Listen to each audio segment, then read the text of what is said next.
তখন তৎকালীন স্বরাষ্ট্রমন্ত্রী আলতাফ হোসেন চৌধুরীর সাথে আমার খুবই ঘনিষ্ঠ সম্পর্ক। ওনাকে আমি গিয়ে বললাম, ভাই আপনার এই মন্ত্রণালয় থেকে চলে যাওয়া উচিত। তার কারণ এখানে বাবুর কথা শুনে আপনার কথা তো শুনে না। এখানে এসপি ওসি মনে করে যে আপনি ক্ষমতাবান না, ক্ষমতাবান হল লুৎফুজ্জামান বাবর। অত্যন্ত ভালো ব্যবহার করেছে। আমি তাদের বললাম, আপনার যদি এই ব্যবহারে হয়ে থাকে তাহলে আপনারা সরাসরি যেটা বললেন না, আপনাদেরকে মানুষ দেবতা ভাববে যদি আপনারা সেটা করে থাকেন। তো এর ভিতরে কিছু দুষ্ট সব জায়গায় থাকে এবং র্যাব ডাকাতিও করেছে। এই রাজনৈতিক দলই কিন্তু দেশটাকে এগিয়ে নিয়ে এসেছে। কিন্তু আওয়ামী লীগ মাঝখানে এই 15.5 বছর 2 বছর যে অপকর্ম করেছে, দেশটাকে পিছিয়ে দিয়েছে 100 বছর, সেটা আপনি বলতে পারেন। তার মানে এই না রাজনীতিবিদদের কোনো অবদান নাই।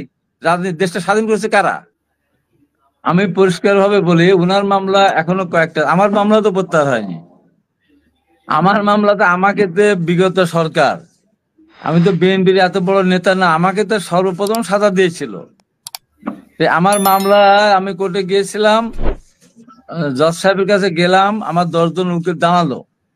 তারা তাদের বক্তব্যে বললেন যে এই মামলার কোন রকমের কোনো ইয়ে নাই, সঠিক নাই, মানে ওর কি বলে কন্টেন্ট নেই। অতএব এই মামলা তাকে খালাস করে দেওয়া যেতে পারে। 10 জনের বক্তব্য শুনলেন। শোনার পরে উনি আমাকে দেখতে চাইলেন। আমি বসা ছিলাম, আমি সামনে গেলাম। তখন বলছে, আপনি ছাত্রলীগ হাওয়া, তো আপনার পিছনে অনেক মিছিল করেছে, এত কিছু বললো। তারপরে কিন্তু আমার মামলাটা শেষ করলো না, আবার 30শে জানুয়ারি তারিখ দিয়েছে। এরকম শত শত মামলা আমাদের নামে এখনো আছে। আমরা জমি দখল করতে, ঘর দখল করতে, পুকুর দখল করতে গিয়ে মামলা হয়নি। মামলাগুলি সবই মিথ্যা মামলা, একেবারে সাধারণ গায়েবী মামলা, আসমানি মামলা। সেই মামলা তো সরকার, অথচ প্রধান উপদেষ্টা মামলা তার অফিসের কর্মচারীরা করেছিলেন বোনাস ঠিক মতো না পাওয়া বা হিসাব ঠিক মতো না পাওয়ার কারণে। ওনার সমস্ত মামলাগুলি কিন্তু প্রত্যাহার হয়ে গেছে, আর আমাদের মামলাগুলি কিন্তু প্রত্যাহার হচ্ছে না। যে কোনো একটা পরিপত্র, প্রজ্ঞাপন, যে কোনো একটা কিছুর মধ্যে দিয়ে তো মামলাগুলি তো শেষ করে দিতে পারে, তা তো দিচ্ছেন না। আওয়ামী লীগ যখন ক্ষমতা থাকার একদিনই সব মামলাগুলি তারা খারিজ করে দিয়েছিল এবং নিজের মামলা, শেখ হাসিনার মামলাগুলি করলে ম্যাডামের মামলা ঝুলিয়ে রাখলো। এখন তো আমরা ওই অবস্থার ভিতরে এখন আমরা আছি। তারেক রহমানের মামলা শেষ না হওয়া পর্যন্ত উনি আসবেন না, আমিও আসতে বলবো না। তাহলে উনি কেন এসে বিতর্কে জন্ম দিবেন? সরকারের উচিত তারেক রহমানকে দেশে ফিরিয়ে আনার জন্য, সরকারের উচিত তার মামলাগুলি অতি দ্রুত তার মামলাগুলি প্রত্যাহার করে নেওয়া বা তার মামলাগুলি শেষ করে দেওয়া, আইনের মধ্যে দিয়ে, প্রক্রিয়ার মধ্যে দিয়ে শেষ করে দেওয়া উচিত মনে করি। আর এখানে আমার অত্যন্ত প্রিয় মেজর সরোয়ার, ব্যারিস্টার সরোয়ার যে কথাগুলো বললেন, র্যাব সৃষ্টি করা হয়েছিল মহৎ উদ্দেশ্য নিয়ে। র্যাবের সৃষ্টির আগে কিন্তু একটা বাহিনী সৃষ্টি করা হয়েছিল, বা একটা অপারেশন ক্লিন হার্ট। এই অপারেশন ক্লিন হার্টের জন্মের সাথে আমি জড়িত। যখন ওই সময় ঢাকার পরপর কয়েকজন কাউন্সিলর, যখন নিউটন সহ, শাহাদত সহ কয়েকজন যখন হত্যাকাণ্ডের শিকার হতে থাকলো, তখন তৎকালীন স্বরাষ্ট্রমন্ত্রী আলতাফ হোসেন চৌধুরীর সাথে আমার খুবই ঘনিষ্ঠ সম্পর্ক। ওনাকে আমি গিয়ে বললাম, ভাই আপনার এই মন্ত্রণালয় থেকে চলে যাওয়া উচিত। তার কারণ এখানে বাবুর কথা শুনে আপনার কথা তো শুনে না। এখানে এসপি ওসি মনে করে যে আপনি ক্ষমতাবান না, ক্ষমতাবান হল লুৎফুজ্জামান বাবর। তবে আপনি যদি থাকেন তাহলে এই আইন শৃঙ্খলার উন্নতি করতে হলে, এই সমস্ত কিলিং বন্ধ করতে হলে একটা বিশেষ বাহিনী গঠন করতে হবে। বিশেষভাবে সেই কর্মকাণ্ড যদি না করেন তাহলে কিন্তু আপনি বন্ধ করতে পারবেন না। তো ওই আমার কথা সূত্র ধরেই পরবর্তী সময় সরকারের সাথে আলোচনা করে উনি অপারেশন ক্লিন হার্ট করলেন। অপারেশন ক্লিন হার্টের সময় আপনি ঈশ্বরদীতে ছিলেন, আপনি সুগার কেন এখানে ছিলেন, আপনি তো মেজর।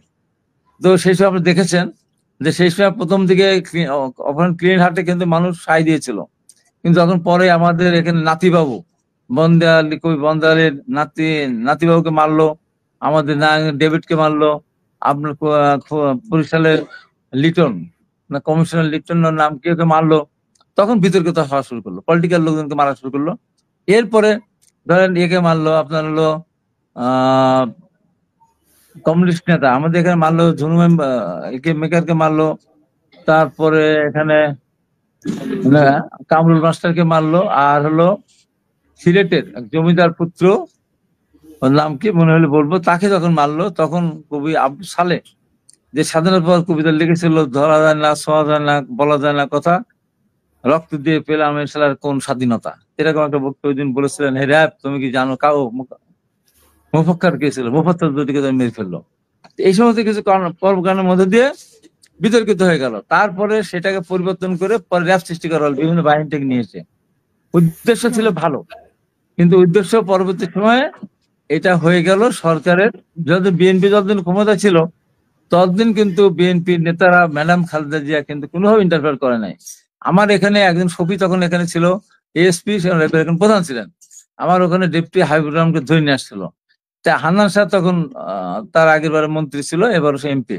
আমি হান্নান শাহ, এমপি না, হান্নান শাহ আগের মন্ত্রী ছিলেন। আমি হান্নান শাহকে বললাম আপনার এলাকায় বাড়ি ছিল আগে, আপনি কথা বলেন। না না না হাবিব ম্যাডাম এটা নিষেধ করেছেন, তুমি বলো তোমার এলাকার ব্যাপার। তখন আমি 2 ঘন্টা ধরে আমি তর্ক করে পরে আমাকে ডেপুটি এসে ছাড়ালাম বিস্তারিত কাহিনী বলে। এটা ঠিক ছিল। কিন্তু র্যাব সরকার দ্বারা নিয়ন্ত্রিত হয়েছে যেমন, তেমনি নিজেরাও অপকর্ম করেছে। নারায়ণগঞ্জে যে 7 জনকে খুন করলো সেটা কি সরকার বলেছিল? বলে নাই। আপনার সিলেটে যে ডাকাতি করলো, মাদার ডাকাতি করলো, কয়েক কোটি টাকা লুট করলো, সেটা কি করে, সেটা কি সরকার বলেছিল? না। র্যাব অনেক জায়গায় ভাড়া খেটেছে, ভাড়া খেটেছে র্যাব, অস্বীকার করার উপায় নেই। আবার ভালো কাজও করেছে। যেমন র্যাব আমাকে যখন ধরলো মিরপুর ডিওসিএস থেকে, অত্যন্ত ভালো ব্যবহার করেছে। আমি তাদের বললাম আপনার যদি এই ব্যবহারে হয়ে থাকে তাহলে আপনারা সরকার যেটা বললেন না, আপনাদেরকে মানুষ দেবতা ভাববে যদি আপনারা সেটা করে থাকেন। তো এর ভিতরে কিছু দুষ্ট সব জায়গায় থাকে, এবং র্যাব ডাকাতিও করেছে, ভালো কাজও করেছে। র্যাব অনেক কিছু নিয়ে ইয়ে করেছে। এখন তো র্যাব যে দীর্ঘ 1.5 বছর মতো র্যাবের উপর যখন স্যাংশন আসলো, স্যাংশন আসার পর তো আর এদিকে আর ই হলো, আত্মগুম হলো না, ক্রস ফায়ার হলো না। তখন প্রতিদিনই ক্রস ফায়ার হতো। খালি সরকার বলে দেয় তা তো না। এই যে প্রত্যেকদিন মিথ্যা যে বানোয়ার যে গল্প সাজাতো, যে অস্ত্র উদ্ধার করতে নিয়ে যাওয়া হয়েছিল, তার সাথী সহযোদ্ধারা তাকে ছিনিয়ে নিতে এসেছিল, সেখানে 2 পক্ষের গোলাগুলিতে মারা গিয়েছে। যে মারা যায়, যে সাথে তাকে নিয়ে যায় সেই মারা যায়। আর যারা ছিনিয়ে নিতে একজনের পর্যন্ত ধরা পড়ে নাই, একজন মারা যায় নাই। যে অস্ত্র সেখানে পাওয়া যেত সেই অস্ত্রের সাথে গুলি মেলে না, সেখানে গল্প সাজাতো। এই হয়েছে, এই যে মিথ্যাচার, দিনের পর দিন মিথ্যাচার করেছে, একই মিথ্যাচার করেছে। একটা বাহিনী যখন মিথ্যাচার করে, মিথ্যা কথা বলে, সেই বাহিনীর আর তারা কিছু হয় না। যেমন বিগত সরকারের প্রধানমন্ত্রী সকালবেলা ফজরের নামাজ পড়েই একদম বিসমিল্লাহ বলে মিথ্যা কথা বলা শুরু করতো, এবং রাতের বেলা শোয়ার সময় মিথ্যা কথা বলেই ঘুমাতো, তাছাড়া তার ঘুম আসতো না। এই হলো অবস্থা ছিল। তো যে কোনো বাহিনী বলেন আর যে কোনো মানুষ বলে, মিথ্যা কথা যে বলে তার দ্বারা ভালো কাজ কোনোভাবেই হয় না। সরকার ছিল মিথ্যাবাদী, ওই সরকার মিথ্যাবাদী। এই যে আমি বারবার বলেছি, আমি কিন্তু জীবনে রিস্ক নিয়ে বলেছি, আমি হলিউড নিয়ে বলেছি। আমি আপনার কল্যাণপুরে যে নাটক সাজালো, পিছন দিকে সবগুলি গুলিল, ওয়ালেসটা ঠেকিয়ে গুলি করা হলো, নাটক সাজালো, 2 দিন ধরে গলে গেছে। ওই যে সোলাকিয়া মসজিদে সেখানে কে ঈদগাহ পার্টি করলো, সিলেটে করলো। আমি তখনই বলেছি, যাকে আপনি চেনেন না, যার নাম জানেন না, সে জঙ্গি হয় কি করে? কি করে জঙ্গি হয় সে? 2 দিন ধরে ওখানে সোয়াত নিজান এই করেন সেই করেন, হেলিকপ্টার নিয়ে নাটক পালক ভাঙ ভুং করার পরে তারপরে সকালবেলা উঠে তার ওখানে আক্রমণ করে পরে পাওয়া গেল কি 2টা নাবালক বাচ্চা, একটা মায়ের পেটের মধ্যে বাচ্চা আছে, এরা হলো জঙ্গি। কতবার তখন বলেছে আওয়ামী লীগ ক্ষমতা থাকা অবস্থায় এই সমস্ত অপকর্ম তারা করেছে। এই সমস্ত অপকর্ম অস্বীকার করতে পারবে? সৌরভ ভাই বললেন তোমরা স্বীকার, মহত্ব স্বীকার কবে করলো? এখন করতেছে। এখন র্যাব বিলুপ্তির পথে যাচ্ছে। র্যাব যখন ছিল আমি বারবার বলেছি, ম্যাডাম খালেদা বলেছেন এই র্যাব সেই র্যাব না, অতএব তাকে বিলুপ্ত ঘোষণা করতে হবে। তারা যদি ওই সময় বলতো, ওই সময় র্যাবের একজন ডিজি কেন, যে কোনো একজন বলতো যে এই ঘরে আয়নাঘর সৃষ্টি করা হয়েছে, এই করা হয়েছে, গুম করা হয়েছে, তখন বুঝতাম সাহসিকতা। এটা সাহসিকতা না। এখন তো বর্তমান সরকারের বিরুদ্ধে কথা বলতে চায় না কেউ, ভয়ে কাঁপে, তো কোনো প্রতিবাদ করতে চায় না, গালি শোনে তাও প্রতিবাদ করতে পারে না। আমি তো পরোয়া করি না, ওই সময় করি নাই, অনেকে কাঁপতো, আমি কাঁপি না। সরকার তো বলছে যে সমালোচনা করতে, কিন্তু আবার সমালোচনা করলে বলছে যে সমালোচনা করলে আবার তারা ধমক দেয়, ধমক দেয়। আরে বিএনপি কি ধমক খাওয়ার দল নাকি? বিএনপি মার খেতে খেতে কষ্ট পেতে পেতে বিএনপি সিজন হয়ে গেছে। হ্যাঁ, সে বিএনপি কে ধমক দেয়, বিএনপি কে বয়কট করতে হবে, জনগণকে আহ্বান জানাবো বিএনপির পাশে না দাঁড়াতে। এসব কি কথা বলতে? এগুলি থেকে সরে আসতে হবে। আমরা বলেছি তো যে সরকারকে আমরা সফল করবো। আমাদের নেতা ভারপ্রাপ্ত চেয়ারম্যান বারবার বলেছেন, প্রতিটা কথায় প্রতিটা বক্তব্যের ভিতরে বলেন যে এই সরকারকে আমরা সফল করতে চাই, এই সরকারের সফলতার মধ্যে দিয়ে গণতন্ত্র মুক্তি পাবে। তারা ঘুরে ফিরেই আমাদের কোনো অবদান নাই, রাজনৈতিক দল দেশটাকে ধ্বংস করে কিভাবে আসলে এতদিন দেশটা চললো কি করে? এতদিন আপনারা চালিয়েছিলেন দেশ? হ্যাঁ, আপনারা চালিয়েছিলেন? এই রাজনৈতিক দলই কিন্তু দেশটাকে এগিয়ে নিয়ে এসেছে। কিন্তু আওয়ামী লীগ মাঝখানে এই 15.5 বছর 2 বছর যে অপকর্ম করেছে, দেশটাকে পিছিয়ে দিয়েছে 100 বছর, সেটা আপনি বলতে পারেন। তার মানে এই না রাজনীতিবিদদের কোনো অবদান নাই। দেশটা স্বাধীন করেছে কারা? কারা স্বাধীন করেছে দেশটা? রাজনীতিবিদদের নেতৃত্বে তো দেশ স্বাধীন হয়েছে।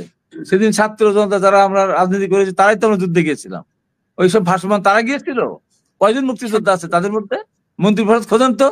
এই উপদেশ কয়জন মন্ত্রী উপদেশটা আপনার একজন মুক্তিযোদ্ধা আছে বলেন তো? একজন মুক্তিযোদ্ধা, কয়জন মুক্তিযোদ্ধা আছে এর মধ্যে?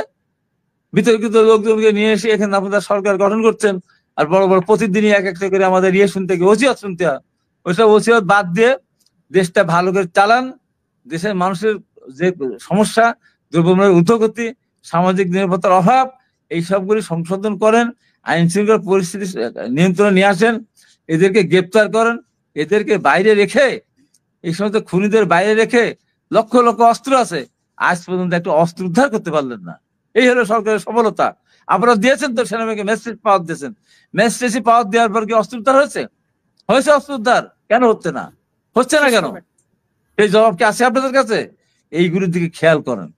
খেয়াল করার পরে তারপর বাইরের ষড়যন্ত্র আছে, সমস্ত ষড়যন্ত্র আমরা সবাই মিলে একসাথে আন্দোলন করেছিলাম। আপনারা ক্ষমতা আছেন, আমাদের দুঃখ নেই, আপনাদের সহায়তা করতে চাই। সবার প্রতি সম্মান রেখে কথা বলেন, তাহলে আমরা সবাই নিরাপদ হব। তাহলে আমরা কেউ কিন্তু নিরাপদ থাকতে পারবো না। ধন্যবাদ।